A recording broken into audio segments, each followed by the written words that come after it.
I was so impressed with the quality of the participants. I think, I came here and people were like, maybe people don't know about product or don't have that product thinking. And I think there is something quite difficult at the moment because it's quite a new field. So there is no like you can't go get a master in product, which I hope will happen one day, because I do think it would be really great to have like more formalized way of learning product. But clearly a lot of people had actually picked up so much and had actually some really good product thinking.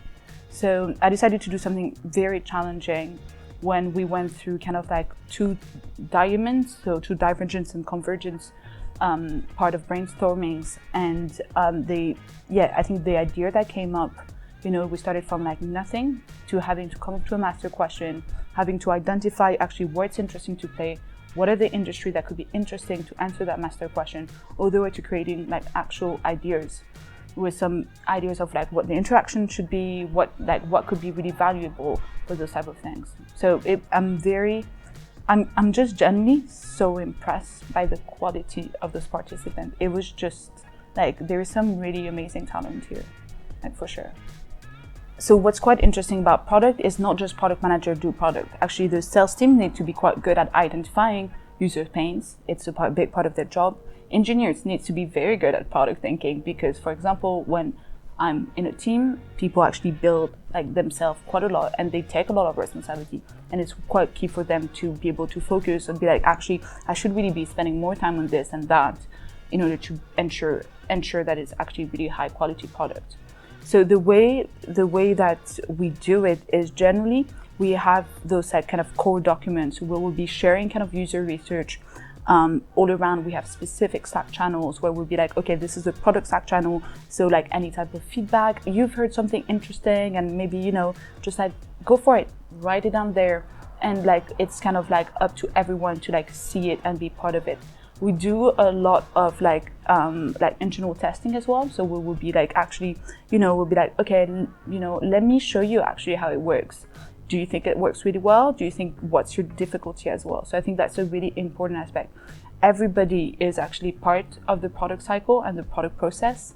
And I think that really, really helps everybody kind of like get on board and getting better at product little by little. And I think collectively, we started asking kind of like, if you actually have like everybody kind of getting better at product, actually you start asking yourself better product questions. The type of requirements, type of question that people ask you have a higher level, and therefore I need to, keep on growing, keep on being at a higher level, which is really important. So I have specific places where I just put it in. I think it's really important. Insight come from all form at all time, and sometimes you're just doing completely something different and you're like not ready to take in that insight.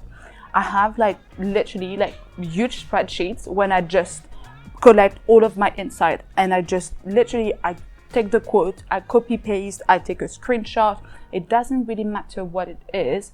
I take the name of the person that sent it to me, from which client it was, and then I review it once a week when I can just be like, okay, actually that's this, or I review it when I'm doing my OKRs. I just have all of this thing that is built up. I think another really key part of kind of collecting this insight is actually communicating with consumer service. I think consumer service are really key, like they're the one that actually hear about the most complaints. And I think like it's really important.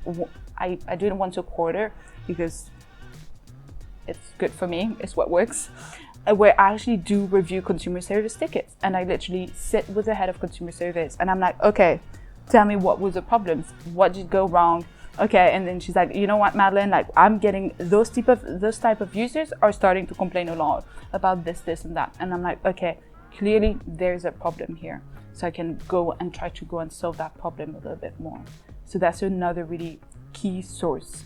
Don't underestimate consumer service. They have a lot of knowledge. Sometimes in product management, we work on our own product, and it's really, really hard to take distance from what we've actually learned. It's actually really hard to know, is it specific to my industry or is it actually something that happens more fundamentally?